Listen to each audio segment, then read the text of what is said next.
Alright, what's going on, guys? Trev back again, here to bring you another video. This one's going to be doing your daily Walking Dead video for today. In this one first, we're going to give our thoughts on a possible mistake or plane that was seen in the background in one of these scenes in the Walking Dead Season 7, Episode 10. And then we'll do more of your guys' Q&A questions leading into Episode 11.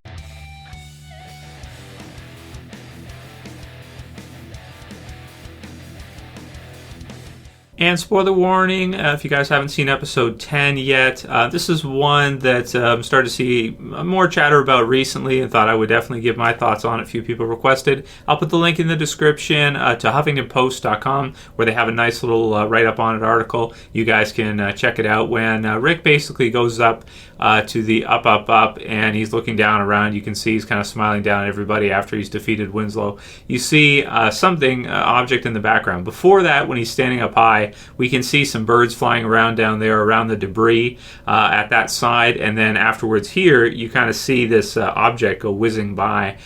Is it a UFO? Is it a plane? Is it a helicopter? It looks like, to be honest, to me it looks like a production mistake. It looks like a filter glitch, to be honest. Something probably moved over there, so maybe there was a bird that flew around somewhere there and they tried to edit it out, but they thought they got it and they didn't, because it looks like a little blip and it looks black, so it doesn't look like any kind of bird or anything like that. It's moving pretty quick too, so a lot of people kind of mistook it or thought it was a plane, maybe a helicopter. I've heard things like that. To me personally, I just think it was an editing mistake. I think in their filter they used for the green screen when they were doing the background, something somehow interfered. It actually could be just nothing, and it could be just whatever filter they used caused some kind of black kind of whiz there that kind of came in. And sometimes that happens if you're doing green screen, that kind of thing, and you can get lighting and things like that can cause weird little things like that. And if you're not careful, it can get through. Now with these episodes, of course, they're pumping out a lot of episodes and they have to get this stuff done quickly, and there's quite a bit of CG this season with Shiva, having a good number of scenes versus prior seasons where we didn't have that. Personally, and I've given my thoughts on this over the years, World War Z is one where I talked about this a bit when I did a review for that. I always prefer practical when it's possible. With something like this, maybe it's not that easy to do practical with the junkyard and everything during the day, because obviously you have people around, you have planes flying, you have all this different kind of stuff going on. So it's a bit tricky to do. You kind of have to do CG if you want to do a scene like that, I suppose, at least in some way, unless you use very creative camera work and angles. But personally, I just think it was an editing mistake. I mean, we've seen a few little things like that before. Around this time last year for No Way Out, there was a car or truck that was in the background, and it was edited out for the Blu-ray or DVD release. So I'm thinking with this one, probably since people have noticed it now, when they go to release the Blu-ray and DVD, they'll probably just edit it out. It looks to me just like some kind of filter, see-through, some kind of filter glitch or something. But you guys can write your comments below. Let me know what you think about the supposed plane. Are there planes? Are there people flying planes in the zombie apocalypse? I don't think so. I don't think that makes sense. So write your comments below and let's get into more of you guys' questions. To be honest, sometimes I kind of expect stuff like that though, and I didn't mention it in the review because I wasn't sure if it was me that made a mistake, that I saw something or what, but I did kind of see it and I was like, is that a helicopter? I actually thought it was a helicopter at first. Is that a helicopter?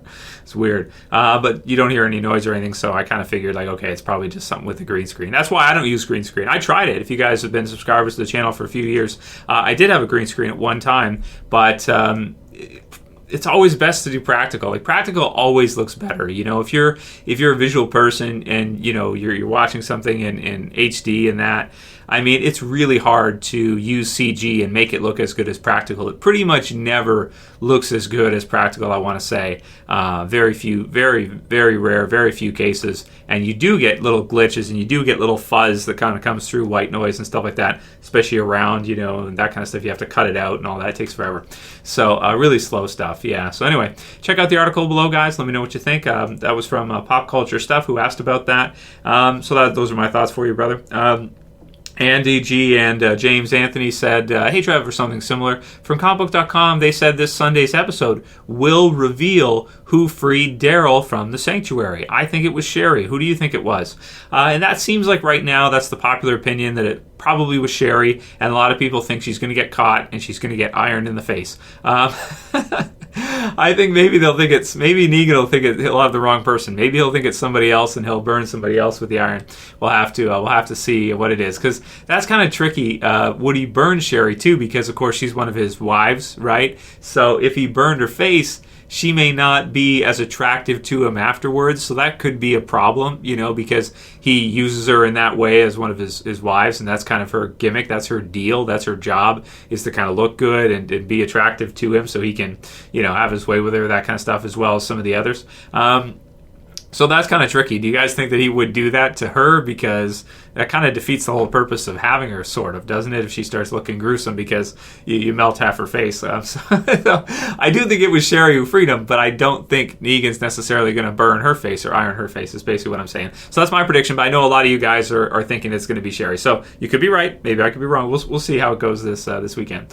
Hey, Trev, do you think in this Sunday's Hostiles and Calamities episode, we'll hear the radio conversation by Negan talking about Daryl's escape and Fat Joey dying, like we heard in the Rock in the Road episode? So a flashback sequence of where he calls it out on the radio. I think it will sync up. I think they will put that in there because, well, it would be good to fill time and to see his perspective on things. But it also will show us where the time syncs up. So when that time gets crossed in this episode, even though that already happened a couple episodes ago for us. So I think we will. Billy Jean says, hey, Trev, got one for a Q&A. I feel like the POV we got of Rick killing the final boss walker was really disappointing. Do you think we will continue to see the more graphic killings from this point of view, like with Fat Joey, or... so what do you think about, what they're going to show us going forward and toning down this kind of thing? So there's a lot of argumentation about the toning down. Some people think they didn't tone it down. That was just kind of the way the scene ended out. It's really tough to say. It does seem to be a little bit, to me, at least lately, it does seem to me like they have taken some steps to tone things down. Obviously, the Fat Joey death was one where they did admit that they did change it. And even this one, too, I felt like, would they usually have shown us that? I think usually they would have. So, it doesn't take that much away from the show. I mean, I'd like to see it, but I don't know. I guess either way, it's not going to kill the show if we don't see, actual regular zombies. Though you should see them killing, so that's kind of weird. But hey, what can you do? Do I think it's going to continue like that? Halfway, I think they're going to show us some, but I think if some are really, really bad, like the Noah death, after what happened in the first half, we probably won't see a Noah-type death in this half or anything like that. Not for a little while. Maybe they'll come back to it later, because maybe next season, but I figure this season's probably already, in the can. It's pretty much ready to go, for airing. And maybe just a few little things that they don't catch here and there that get through, it's just whatever. But, I think you're right. I think something like that we'll see. At least it being toned back a little bit. I really do believe they are actually going to tone it back a little bit. I do believe that still.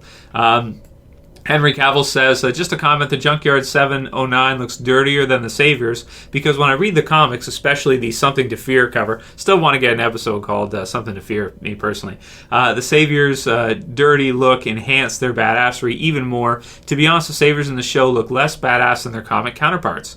Junkyard, or the Junkies, looks even more frightening. Probably the same with their body odor. Nice, Henry. That's good. Henry Cavill, it's probably a fake name, right? Because he plays Superman, doesn't he? I think so. He's an actor, right? Is that his name, Henry Cavill? I think so. But anyway, the Junkyard. So who do I think looks more badass, the Saviors or the Junkies? Or the people are calling them the Scavengers. I'm not going to be calling them Scavengers. It's too confusing, because in the comics, the wolves are the Scavengers, basically. So I'm not going to be calling them that. I'll call them the Junkies. I like that name. Or the Heapsters. I've heard that one too in comments already. Do I think the Junkies are more badass looking than the Saviors? No, because they had Winslow, so they've had some pretty cool things, and that's pretty scary, right? But they don't seem to have that many firearms. They don't seem to have that many weapons. They don't seem to be. They have a lot of members, but the Saviors with Negan, I mean, they're just a group that's ready to go to war. I mean, they have assault rifles. They have all kinds of stuff. So in terms of their look, I get what you're saying, that maybe the Junkyard group looks a little bit dirtier and a little bit more brutal like that. But I'd almost say that Negan and the others, Negan's just a more commanding leader, I think, than the Junkyard group leader. So I'm going to go with Negan and the Savior still being scarier, for me anyway. Especially because they're introduced with a huge double kill, right? Which is brutal. So I still think that Negan is more intimidating. B Gamer LOL says, I think the walker was actually dead. Oh, how did this one get in? Okay, I'm going to edit that out. Maybe I won't. You bastards. By the way, you guys are including way too many friggin' Morales comments. It's getting ridiculous now. I don't even know what to do anymore. Oh, well, whatever. Keeping it alive way longer than it should be. Rory821 says, hey, Trev, do you think Gregory has ever killed a human or walker? Love the videos. Keep up the great work. So for Rory, do I think Gregory has ever killed anybody? I'm going to say no. I don't think he has. Not with his own hands, no. I think Gregory is the type of character that would pretty much run away any chance he gets, and he's probably never actually killed a zombie or a human. I would opt to say he probably is more likely to kill a human than a zombie, to stab him in the back or something. That I could see. I could see him stabbing somebody in the back and kind of, taking over the group that way. But I don't think he's the type of character that's going to get out there and kill zombies. He's going to leave that to other people, and he's going to run and hide in his closet or something. So that's what I think. So I don't think Gregory's probably ever killed anybody. Andrew Ortiz said, today's episode was great, but you'll still see some fag bitching about something. Yeah, that's true. I mean, there's always, if you want to nitpick enough, like, for example, with the mistake thing, there's always going to be stuff you can nitpick. There's always going to be stuff you can say, oh, I didn't like this, I didn't like that.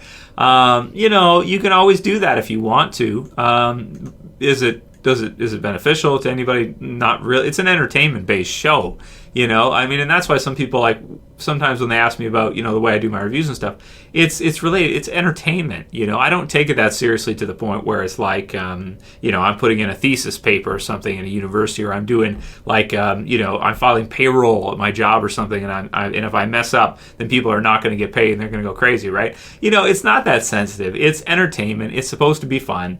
And at the end of the day, it's a TV show, it's what it is, and it's never going to be perfect one way or another. But at the same time, I wouldn't really want it to be perfect, because perfection takes too long. It takes a long time. And even with movies, which have a lot more time, still sometimes you get things in there that, are mistakes or don't look that good. So for me personally, it's kind of what comes with the territory. At the end of the day, it is a TV show. It might be one of the best TV series ever. For me, it's my favorite TV series ever, but it's never going to be 100% perfect. And that expectation would just lead you to disappointment. Raphael Tremblay says, the junkyard looks awesome. I bet every Fridays is build your own Winslow day. Nice. So, it does look pretty cool, and that might be true. They've got all kinds of little things. I also like how Rick grabs the, what was it, like a cat or something? Something like that. I gotta watch it again.